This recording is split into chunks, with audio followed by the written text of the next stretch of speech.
देख दुखारी दीन दोहु समाज नर नारी सब मगवा महामलीन मुए मारी मंगल चहत। दोनों समाजों के सभी नर नारियों दीन और दुखी देखकर महामलिन मन इंद्र मरे हुओं को मारकर अपना मंगल चाहता है। सीताराम कपट कुचाल सिंह सुर राजू परे काज प्रिय आपन काजू काक समान पाकिर प्रीति छल मलिन कतहु न प्रीति।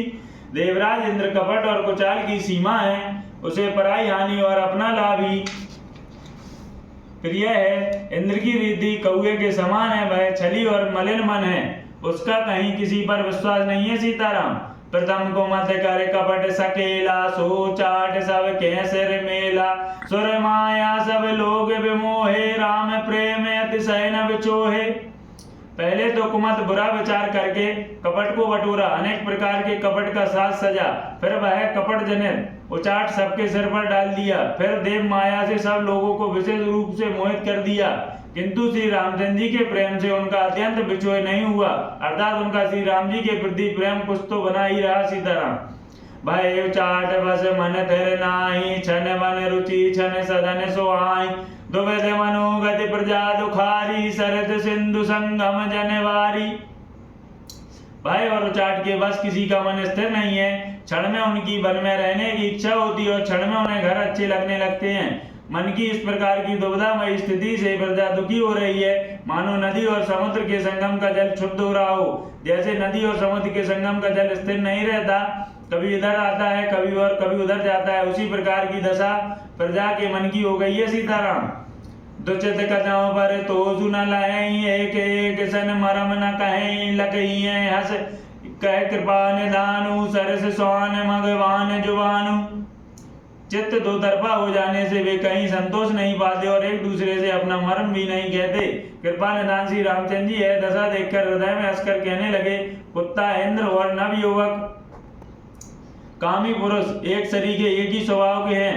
पाणिनीय व्याकरण के अनुसार सैन युवन और मगवन शब्दों के रूप भी एक सरीके होते हैं। सीताराम मंगल भवन मंगल हारी द्रव सुदशरथ अजर बिहारी भरत जनक मुनि जन सचिव साधु सचेत बिहाई लाग देव माया सभय तथा जोग जन पाई।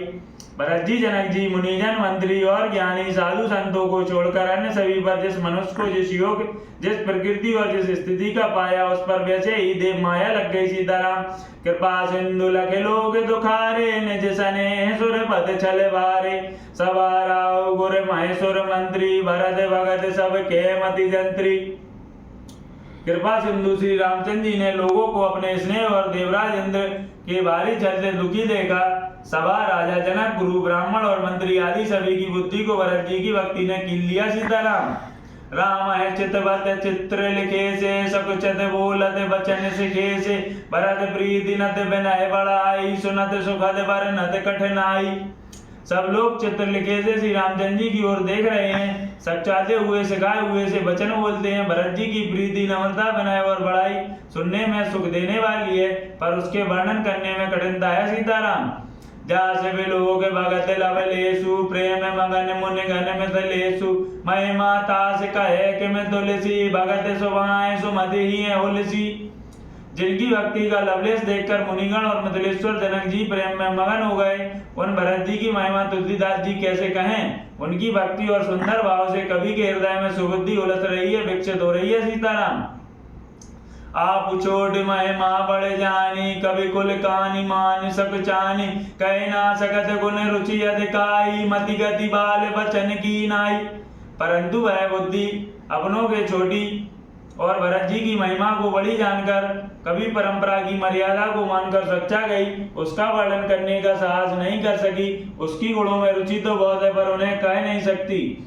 बुद्धि की गति बालक के वचनों की तरह हो गई, वह कुंठित हो गई। सीताराम मंगल भवन मंगल हारी द्रव सुदशरथ अजर बिहारी भरत विमल वजस विमल विदु सुमति चकोर कुमारी उदित विमल जन हृदय नवेक टक रही निहारी।